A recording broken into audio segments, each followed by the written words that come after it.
What's up guys, Anders here with another video for you. Today we're going to take a look at the patch notes for NA, EU, and C servers. But before we do that, I'd like to thank the supporters of this channel. You guys help keep these videos going, so thank you so much for the support. If you'd like to help out, you can do so by subscribing to the channel if you haven't already, liking or disliking this video, and hitting that bell icon. Bell is good, so please ding the bell to get notified when I upload my next video. Now, in terms of an actual patch this week, not a huge ton of things again. Hopefully next week we get a little bit more interesting stuff. Again, no Blackstar Awakening like we wanted, but there is one interesting thing I will talk about, and that is this new cash shop item.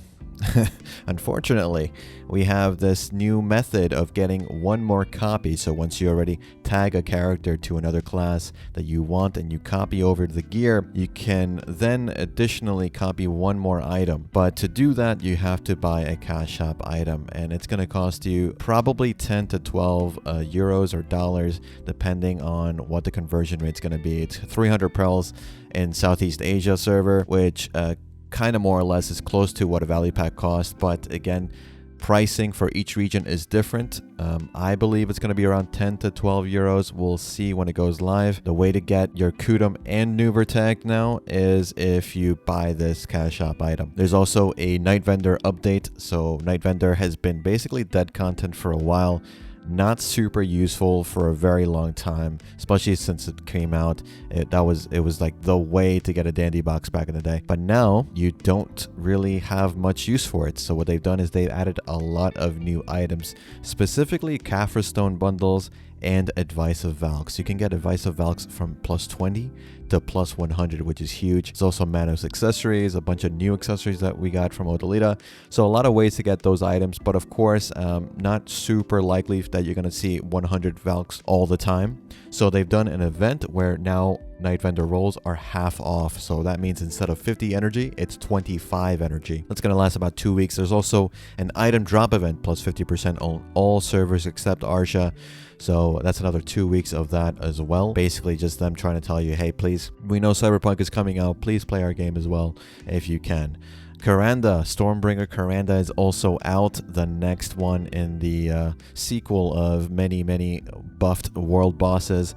She has the Karanda's heart that drops. Instead of the Garment's heart, it's basically a watered down version. You get crit damage plus 3%, which is huge, honestly. You get 1 crystal slot instead of 2. So that's the main difference between Garment's heart and Karanda's heart. There's also, I believe, you're not able to sell Karanda's heart, as far as I can tell, to the market. So once you get it, it's only for your character and your account, and that's pretty much it. You can extract it if you wish. There is, however, the new mole farming event that was now no longer an event. It's now a permanent feature. So if you're tending to your farms, you can get at random a mole to appear, and you get a little bit more extra items for that. There's also the venomous Night Fang or Ibedor scroll that is added to Odalita areas. So if you want to get more Kaphra stones or ancient spirit dust, this is a good way to get this. However, again, I don't think these venomous Night Fangs can be sold on the market. I might be wrong on that, but as far as I can tell, it can't be sold, at least on what they're giving us here. And Ibedor Scroll, again, it works like the other Pilafay and Relic Scrolls. You can get the Embers of Despair, which you need for the Flame of Despair, and Spectre's Energy, as well as Kaphra Stones and Ancient Spirit Dust from the Ibedor Scroll. So pretty huge. It requires level 60 at least, or recommends a level 60 with a party of 5 again, so probably only level 60 is good enough to solo this. And again, with the guild bosses, they've now Giant Muster and Ancient Paturum have higher power levels and are stronger, so if you defeat them, you get better loot. We'll see. I'm still yet to test out actually if these guild bosses are worth doing. If you have, let me know in the comments, and how difficult it was for you to defeat them. In terms of other cash shop items, well, we have the last year's Winter's themed outfit for Hash and Guardian. I really like the way it looks on Hash. The previous year's winter themed outfit again for Guardian and Hash. Again, I think it looks good on Hash. Guardian, not so much. And there's also the 6th anniversary event, 50% off on premium outfits.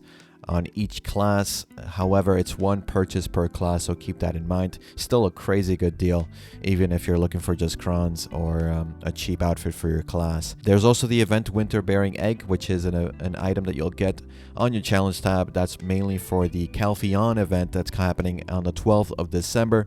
So keep that in mind. Just a few days away. I'll be covering that as well once that event goes live. Just a couple days before that will be the Crimson Desert event, where we actually get to see gameplay of the next Pearl Abyss MMORPG, which is basically the sequel. So it's not Black Desert 2 technically, but pretty much they're taking what they know of Black Desert and making a better game. So we'll see what they have to offer. They've focused more on the single player story side campaign. So a lot of people are really confused as to whether Crimson Desert is actually a single player or an MMO. It is an MMORPG. It does have PvP. It does have professions and all of that stuff. It's just that they're focusing this really mostly on console and PC being released at the same time. So we'll see how that pans out. We'll see how the game actually looks, because we haven't seen anything in over a year since we last saw anything from the Pearl Abyss event that they had in, I believe it was G-Star. I can't even remember anymore. But again, I'll cover that in the channel as well. And that's pretty much it for this one, guys. Let me know what you think about this new Marni's Fuel thing on the Cash Shop.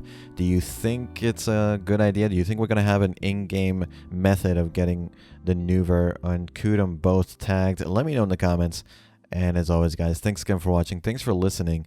I'll see you all in the next one. Take care.